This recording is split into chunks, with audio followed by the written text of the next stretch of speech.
Hello, everybody. We are here at Hear the Watchman Conference, and I'm here with my friend, L.A. Marzulli. Great to be here, David. Thanks for the interview. Hey, Very you're cool. welcome. All right, now you guys know who he is, but I'm here to ask him a question, which I wasn't going to... Now, we haven't talked about what I'm going to ask you, right? No. All right.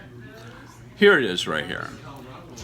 Who is L.A. Marzulli? Yikes. I wasn't ready for that.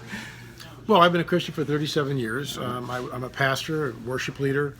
25 years of that. I've written 12 books, created 14 films, and it's just we're in the field. I'm known primarily as an expert about the Nephilim. That's okay. Yeah. So you're a worship leader, like music? I was, like music. Yeah. Okay, so like you're on stage, you're cooking down with the guitar, and all of a sudden some Nephilims come floating Hello. in. How did that happen? Right. So see, the reason I asked you, I bet you a lot of people didn't know. Number one, you were a music leader. Mm-hmm. Number two, maybe not even a pastor, just kind of like an investigative reporter, right? Right. So see, there you go. I'm glad. Yeah, lots behind the scenes. Glad I asked the question. So what's the latest from L.A. Marzulli? Well, we're working on really interesting. I was working on this series called In Their Own Words, and what I was doing is because we spent a lot of time at conferences in front of people. I was asking, hey, anyone who's had angelic encounters, demonic encounters, come up and let me know what they are. And people would come up and just tell me some amazing stories about angelic encounters. I mean, where people's lives were saved. Cars went through intersections and basically skipped through time and space, stuff like that. To tractor trailer coming through, and all of a sudden the woman with a car full of kids is 50 yards down the road. How did that happen? Wow. Yeah, stuff like that. But then on the other, conversely, with demonic, people talking about demonic encounters now coming and Jesus saved them from that. So I'm actually shooting this film. I'm in the middle of it. I'm excited about it. And I'm in my bedroom one day getting dressed for, the day's activities. And the Lord gives me one word. And he goes, Fatima. And I kind of go, whoa. Now, I've written about Fatima in Politics, Prophecy, and Supernatural. That book came out, I think, in 86, 87. Okay, what is Fatima? Well, Fatima is in Portugal. Okay. Fatima is a place. But Fatima, 100 years ago, this October, is the anniversary of something called Miracle of the Sun. Really, you're a storyteller. You're a filmmaker, actually. Yeah. You're like me. You're like a filmmaker. Exactly. I feel sorry for you. But it's a curse, folks. Yeah, right. So let me ask you a question. The modern day church. If you had 10 churches of the modern day church, it was small church, Baptist, Six Flags Over Jesus, how many churches of those would let L.A. Marzulli in to tell their story? What's interesting is, and it's hopeful to me, is that we're seeing different churches all over the United States wake up, and in Europe.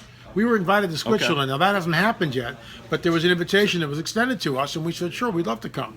And the pastor that wrote me said, all of Europe is a mission field. And he's right. Europe used to be the bastion of the evangelical world. It no longer is. So what I hear you saying is the old tradition religion is shutting us out, but there's a new movement. There is. You might say of enlightenment. People going. I think most people, David. I think most people are tired of the formula.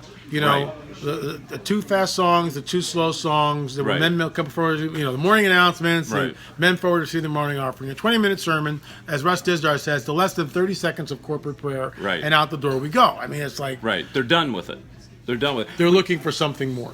And that's why I'm making Last Evangelist. It's like a cop show, like CSI meets the Book of Revelation. Which is good. Kind of like investigating, what you do. And people go, oh, it's a Christian. I go, no. It's just me. It's a guy who believes in God, who believes in Scripture.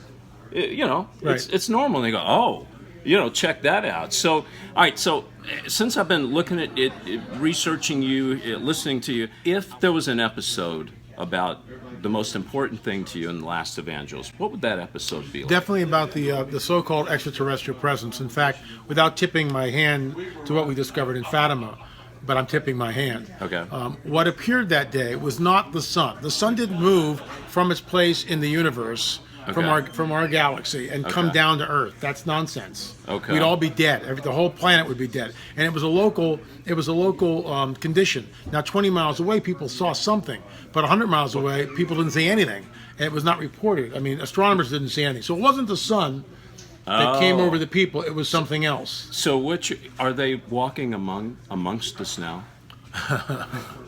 I have all sorts of stories from people of encounters with hybrid entities, and this goes right back into what basically the nexus of my work, the Nephilim, this hybrid entity, a mixture of human, women, fallen angels. We've had people that have had encounters with hybrid entities. Okay. And so stuff's already happening. So it's here now. It's here now. I mean, the whole UFO phenomenon is the one event that changes everything. When they show up, if they show up, and they're going to show up soon, in my opinion. Okay. And I know that sounds like, Marzulli's got his tinfoil hat on. I wear it proudly.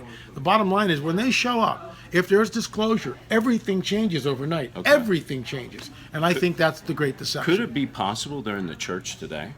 That they've mingled within the church system? I don't know about that. I know that Satanists do that, and I've had firsthand encounters with that. So okay. I know that that's true. Okay. They infiltrate the churches. But as far as like hybrid entities and mixing with the churches, that I don't know. I've never heard a report of that. Do they take physical form? Oh, they're hybrid beings. Okay. They look like us. Okay. But in fact, they can pass for human. From what we've look. When I say this stuff, I realize it's incredibly out there. But this is a report from a pastor, and I've said this story numerous times. I'll say it again. This pastor, who I've spoken at his church 3 or 4 times, he's doing a prayer walk on a Saturday morning in the summer a couple of years ago. He's out in the park doing a prayer walk on a little jogging trail thing, praying for people. Out in the distance is a woman, very tall, strikingly white blondish hair, pulled back in a ponytail, very athletic looking. Okay, nothing wrong with that, nothing unusual. Could be a female basketball player, volleyball player, whatever, right? Or just a woman who's very athletic and outgoing. So right. What, right? Nothing unusual. But he's troubled in his spirit.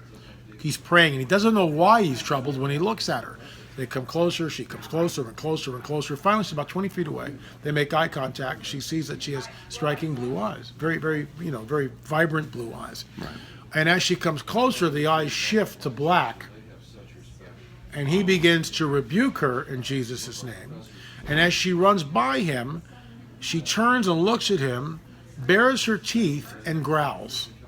Wow. Now, what do you do with that? Is that normal? Is that a normal human being, or is that something else? No, but before I got married, I dated a few girls. But here's the thing. So extraterrestrial beings, are they demonic?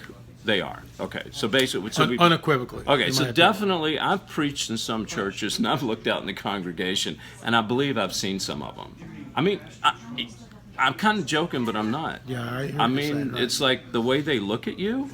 Jesus, when he walked the face of the earth, in the synagogue, when he first walked in, he faced a demon. That was one of the first times he faced a demon. So what's the demon-possessed person doing in the synagogue? Is there anything different today? No. No. It's all the same. It's all the same. It's all the same. So in this episode that you would do, you would want to showcase that they are among us, that they have come out, okay? And they're walking, or are they flying in from outer space? Is there an invasion, or are they planted? It's a very complex question. Okay. One that I can only sort of posit what I think. I think it's both. Okay. They're planted here, and there are deep underground bases. There are also underwater bases under the oceans, which is the perfect place to hide huge ships. Amphibian type?